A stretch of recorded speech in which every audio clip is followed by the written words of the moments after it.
This is Pod Populi. Podcast for the people.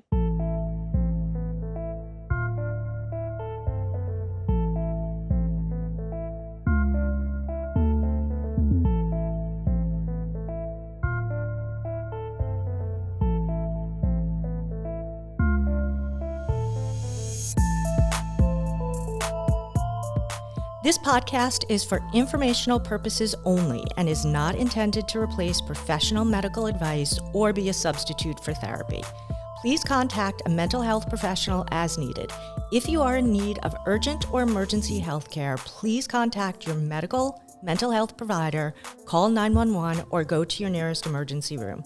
The information presented does not reflect the opinions of those with whom we may be affiliated as employees, consultants, or colleagues, past and present. Hello, everyone, and welcome back to Slightly Sane. We are your hosts, Kristie and Laura, giving you just enough to keep it together this week. Hello. Hello, Dr. Kristie. Welcome to Season 2. Yes, we have arrived. We have arrived at Season 2. We made it through the summer. And what a summer it was. It was a crazy summer. Did you find that this summer you felt a little bit unmoored?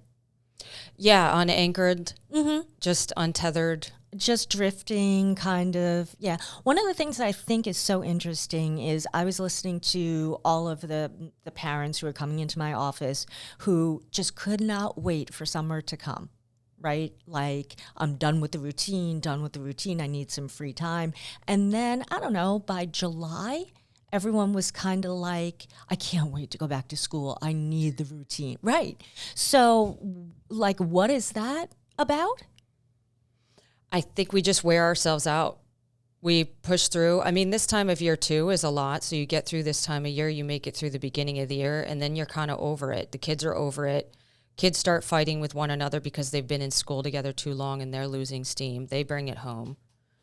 Parents hear it. So we're all like, enough with the drama. Everybody go to your corners for the summer and just take a beat. But then you get into summer mode and it's, oh my gosh, our routines are out of whack. Everybody wants to kill each other at home. Everybody's got to go back to school now. We got to get there. So what do you think happens when people get off their sleep schedule, their eating schedule, their exercise schedule, like everything? The anchors are gone. Right. I mean, you don't know what's going to happen in the course of a day. Sometimes you do. You plan for the best. Like, we basically somewhat know what our day is going to entail. Right. When you're in summer mode, there's not usually a set wake-up time, which means there's not a set fall asleep time. People think that they can force themselves to fall asleep at a certain time. No, it's based on when you have woken up. When are you going to get tired by the end of that day? But it's more relaxed, which is great because we don't want to be all regimented. But when we don't lose those when we don't have and we lose those foundational things that keep us going through the unknown, then when the unknown happens, it's like that scene from SpongeBob. You know the scene in SpongeBob when the fires happen and everybody's just running across the screen in different directions? They're running amok. Yes. That's what I envision starts to happen in summer mode, is it's too much. The pendulum swings and we want it to go back to overcorrect. One of the things that I think is pretty interesting is during the summer, too, when people are feeling kind of unmoored, we just lose track of all of the things that anchor us, including staying on top of what's going on in the world, right? We can focus on that because maybe you're doing current event stories with your kids, right? Maybe you have to stay on top of it for your job. But one of the things I was noticing as we were talking about getting back into the swing of things is how much I miss this summer. Like, not miss, like, oh, I wish I could have it, but just I was so all over the place that even keeping up with things that were unprecedented this summer, I think also led people to feel more dysregulated than usual. So not only is the routine gone, but the things that we usually use to keep ourselves feeling safe, like the sun is going to rise every day, we kind of know that. There was a lot of violence this summer. Like, there were some really big stories that happened over the summer. So, like, first of all, we had Biden withdrawing from the race. Like, that has never happened, right? Never. So there was a lot of, like, kerfluffle. That's a word that we're using at my other job. You already threw out a word I haven't heard of. Kerfluffle. What was the one from last season? Oh, I don't even remember. Mucklucks. So there was a kerfluffle about this. And then, then you have Trump.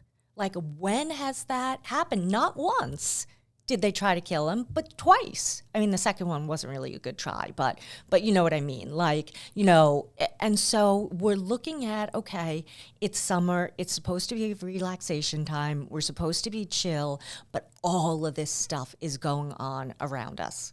And that's part of the problem, is not only that this stuff is happening, but you can't keep up with it. No, and it's disorienting. And it's Yeah. like, what's happening next? Like, I've been watching, because we live in Florida, obviously.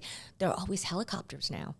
Helicopters flying all over the place. And it's like, okay, what is going on now? Can't we just go back to a routine where we know what's going on, what's safe, what are we going to do tomorrow? It just felt like everything was weird and no one knew what was going to happen next.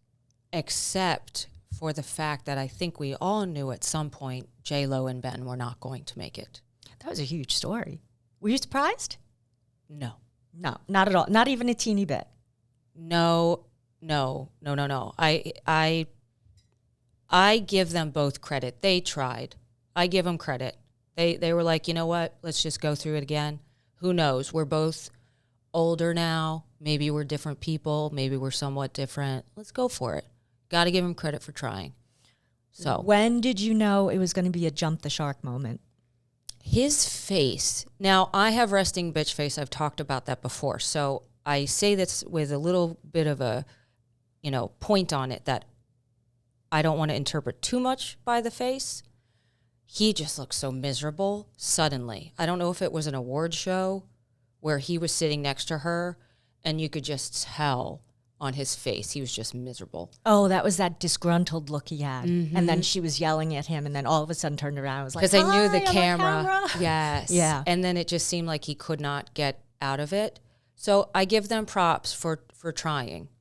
Why not? Try it again, see if it works out. I don't think anybody was surprised. That was one of the things that happened this summer that was just a matter of time, as they say. Right. And so, listen, maybe the summer schedule helped them unravel. Yeah. It's so hard, I think, for anybody who's in show business of any type of entertainment to keep it together. Oh, for sure. I mean, even with the 2-week rule, they have this 2-week rule. We can't not see each other for 2 weeks. Did you ever hear that? That if you read a lot of interviews about how couples in Hollywood stay together, they usually have like a 2-week rule. So we can't go 2 weeks without seeing each other because somehow there's like this magic formula that we need 2 weeks of consistency. So as a marriage connect. and family person, what do you feel about that? I don't think long-distance relationships are meant to survive. I think a lot of what we thrive on and what we need is consistency, which, we're talking about the summer and how we had lack of consistency, right? But it's the consistency, the fact that when you wake up in the morning, you know who your partner is going to be, and it's going to be the same person that you go to bed with at night, hopefully, right? If everything is going the way it should. And so just knowing that security, I think, makes a huge difference. So if you're going a month, 6 weeks without seeing someone, I'm saying that's not going to be too successful. And that's what I mean. The odds were not necessarily in their favor as it was. Well, from personality, they just have two totally different personalities, too. Which is not necessarily a bad thing. Opposite. So do we say opposites attract, or it's like attracts like? I think there has to be some sort of common ground. I don't think with relationships we're supposed to be identical to one another. I don't know. Then things would be predictable. And so there again lies in the problem. Things during the school year become too predictable. We want a little loosey-goosey. And then everything hit the fan this summer. But I think we have like one big story that I think is predominant this entire summer. And I don't think we can go without mentioning what I think is probably monumental in defining what this summer was. And we're going to get back to that right in a minute. And so, as we were just talking about some of the most defining moments over the summer. And it ranks up with the historic fact that Biden dropped out of the race. They've been trying to assassinate Trump, and the GOAT came back. I even needed to figure out, where is she going to go with this? And then it dawned on me like a light bulb. She's going to say Eminem. He's back. He's back, baby. Not only was he back, he was back in a big way. He won that VMA. That baby came back when he dissed the VMAs a long, long time ago. So this guy, my boyfriend, has had 8 nominations. 8 nominations, not bad. I think it should have been more. But he won. No, he had 8 nominations this year alone. 8 nominations. And he won Best Hip Hop Video for Houdini. On top of the talent, I don't think people realize how calculating in a good way he is. You have to be strategic. So strategic. The way that the order of the songs was, what he said in the songs. Now they're trying to analyze, which I'm going to drop a little Easter egg and say, I think one of the songs hinted to the P. Diddy thing. Yes. That we're going to get to some other time. But I didn't hear that song. I don't know if you interpreted it that way, but that's how brilliant he is. Everything is so deliberate. Absolutely. And that's what makes him the GOAT. I just got to say. And you. If you don't know what GOAT means, greatest of all time, you just have to say it. I think that was the biggest thing. Because look, we've been talking about this guy for a while, obviously, because I'm a little obsessed. A little bit. But did I not say he's going to have an album come back? He's going to have an album. He was dropping hints for a really long time. And did I say he was going to show up at the VMAs? He showed up at the VMAs. I will guarantee you he's going to go on tour. Guarantee you. Yeah. I'm still waiting for someone to explain to me why Katy Perry got the Video Vanguard Award. She's gone through some changes that are a little weird, loosey-goosey. I don't know. I'm not a Katy Perry person. Maybe those who are listening that are will explain it to me. But unless I'm confusing it, wasn't that a part of the VMAs too? She got the Vanguard Award. Am I confusing it? I only tuned in to watch. Show. Yeah, some award show. She just got the Vanguard Award, and her husband is Orlando Bloom, and also very talented in a different way. Gave it it presented, and that was really cute. That was pretty awesome. She seems very happy. Yeah, absolutely. But I just don't know much about her music. I used to listen to some of her music, but here's the thing also that music critics are really talking about, everything old is new again, but they're not doing it in the right way. So Katy Perry this is what they're saying. Katy Perry is still doing the same music that she did when she first came out 20 years ago or whatever it was. And the way the style of music is right now, it's just not working. So the same type of tone, but a different message. Right. And it's kind of the old stuff. And there were several people that they brought up that were kind of doing that. And look, let's talk about everything old is new again, too. We didn't even bring this up. In terms of GOATs, let's look at all of these actresses who have come out this summer who, in movies that were phenomenal that people had sort of said they're over and done. Demi Moore came out with a phenomenal movie. Pamela Anderson. Where did she come from? I adore Pamela Anderson. Right? And all of a sudden had this phenomenal performance in a movie, which I did not watch, but I'm going to. And there was one more person on the list who I can't quite remember right now, but it was somebody else where they were just wow, you never would have expected that this person would be in this kind of movie. I also like the fact that, not that she went away and came back, but Nicole Kidman is just killing it in life, and I'm another big fangirl. Absolutely. Of her. Because she's just, there was this thing that, yes, I agree, at a certain age, we can't do certain things. Doesn't matter what your gender or whatever your identification is.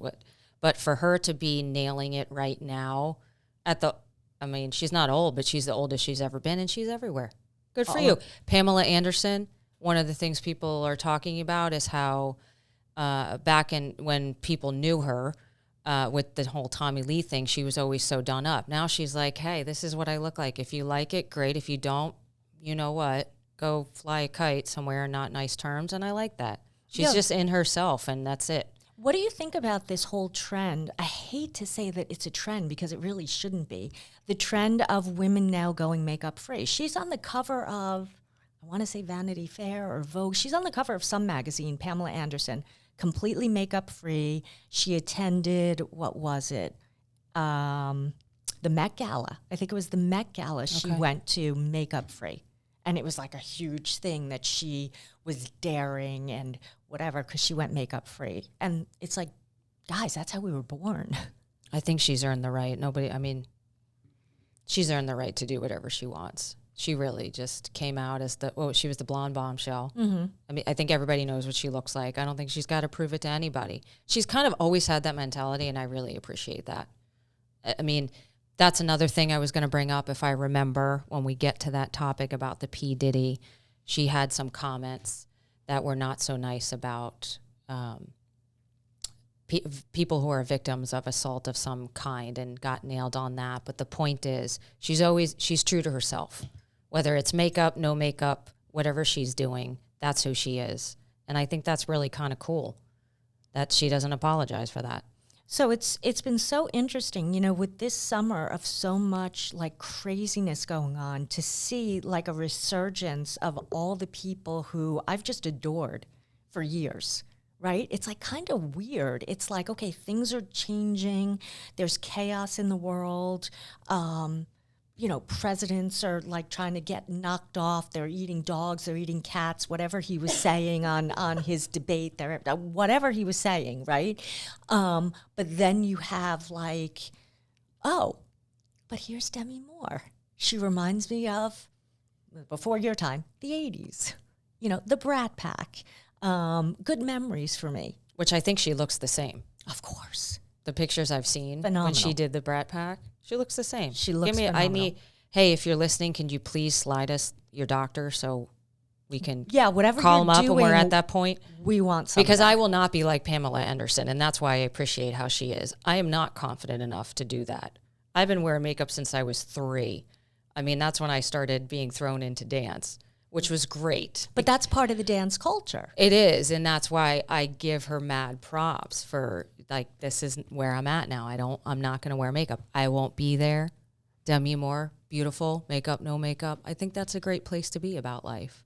There are other things that came out too, which, not that anybody could see it, but my coffee mug is one in particular that is a throwback, the nostalgia of Beetlejuice. Absolutely. I have not seen it. I will say that already. Wait, you saw the first one, right? Oh my gosh, too many times to count. That's why I have the handbook for the recently deceased mug for all our other fans out there who are like me and just obsessed with this time of year. Yes, the decorations are already up. Yes, my phone tone has already been changed to the Halloween theme. Spooky season. Yes, so I love the nostalgia stuff like the Beetlejuice. And that's anchoring. Right? Like I found this summer when it was like the first day of school in Georgia and there was a school shooting, right? Like when there's all of that going on, I find that I go back to the earlier times. Like I was watching Little House on the Prairie, like the stuff that I was watching on TikTok or on YouTube, it was crazy. I'm like, wow, I'm really looking to try to get back to a time when I felt safer.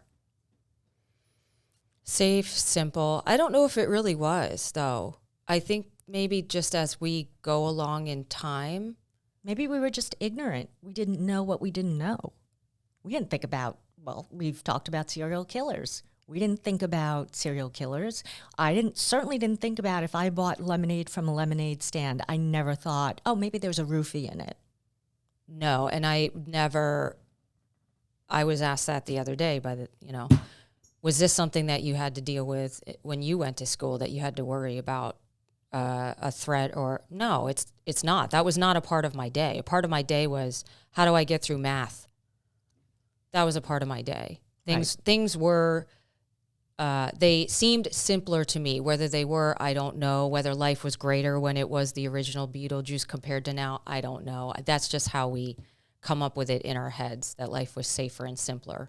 But like we talked about on one of the other episodes, really, was it simpler and safer back then? I don't know. Or did it just appear that way because we weren't adults? We didn't have the awareness of the possibilities that could be negative back then. But I also think we didn't have the information highway that we have right now.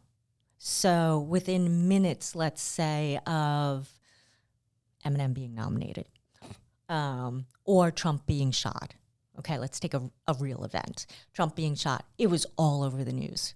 You couldn't get away from it. And so I wonder also if that has contributed to this feeling of discombobulation this summer is, we're trying to disconnect. We're traveling. We're hearing bits and pieces. But wherever you go, if you turn on the news or pick up your phone, there's something there about it.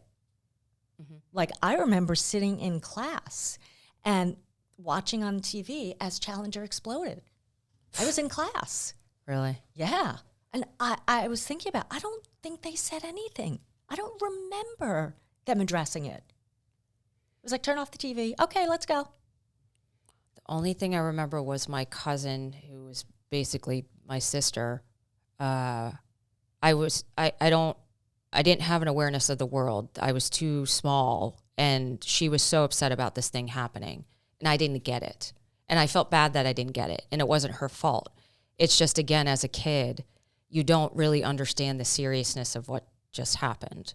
Right. So it was, I think that's also part of it too, is even when things happen when you're a kid, because you don't really truly understand the depth of what that means, it just bounces off. It doesn't necessarily encode as much as when we get older. If that thing happened, like if that thing happened now, God forbid, there would be a real awareness of how devastating that was. Well, we had it last summer with the Titan. With that exploding. Did right? you see that they showed the... Yeah. So again, another story of sort of like destruction. So, but I think we need to talk about like who is actually the biggest goat this summer. And it's not who you think it is. So I will reveal who's the biggest goat of this summer when we come back. All right. So who do you think is the actual rock star for the entire summer? I know I was joking. I said I was Eminem, and listen, yes, he is. But let's really talk about who took it away this summer. Does it have to be a literal rock star? No. Tom Brady being an announcer and nailing it after a couple tries. That's not nailing it after a couple tries. No, I give the guy credit. He worked his ass off, as he does with everything else. Mm-hmm. That's the only person that I can think of. I really can't think of who else it was. The one person that I have to say, comeback kid, Simone Biles. Or Snoop Dogg. Ooh. I like him too. But let's just talk. Simone Biles came back after the Olympics in Japan. She pulled out because of the twisties. Came back. Here we go. She won 3 gold and 1 silver at this Olympics after having to pull out last time. And you got to give it to the queen, because she said before she went out for one of her routines, I met with my therapist this morning. I'm good. Yeah. And I think related to the Jordan Childs thing, yeah, they also looked into Simone Silver, and it was a miscalculation too. They miscalculated her. This is where conspiracy theories start to get born. But you are correct. She is a GOAT. I give her props for what she did. She knew when to walk away. That was a safety issue. And now she's a pioneer for this. We needed someone to come out and say, look, it's okay to step away. Mm-hmm. And it's okay to get mental health treatment for whatever it is that's going on with you. Yeah. And she came back and, look, you could see her smile. I mean, she has an infectious look about her. Her smile. I mean, she genuinely wanted to be there. Before she dropped out, you could see where her face was not, again, with the face with me, you can see she was just not really comfortable. She was in her head. Yeah. She was too in her head. So, I mean, it's been a crazy summer. I'm glad that we're back.